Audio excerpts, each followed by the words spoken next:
We love this oatmeal and enjoy it almost every morning. Here's how we make our favorite oatmeal recipe on the stove, and if you're in a rush, in the microwave. For stovetop oatmeal, bring 2 cups of water and a pinch of salt to a boil. Add 1 cup of rolled oats and then turn the heat down so that the water is at a low simmer. Cook until the oats have mostly absorbed the liquid, 5 to 10 minutes.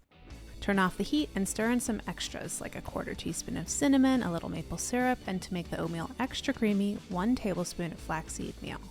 Cover with a lid and leave for 1 minute. Stir once more and then serve with your favorite toppings. For us, that means a big spoonful of peanut butter and berries. Now, if you're in a rush, you can make this in a microwave. We recommend using a high-sided bowl. Combine 1 cup of liquid with a 1/2 cup of rolled oats and a pinch of salt. Microwave on high for 1 to 2 minutes and then leave the bowl inside the microwave for another minute or 2 before serving. And that's it, our everyday oatmeal recipe. Enjoy and see you next time. Thanks for watching. If you love this video, we have lots more. Make sure you subscribe to our YouTube channel and say hi on Facebook, Twitter, or Instagram. We're at Inspired Taste.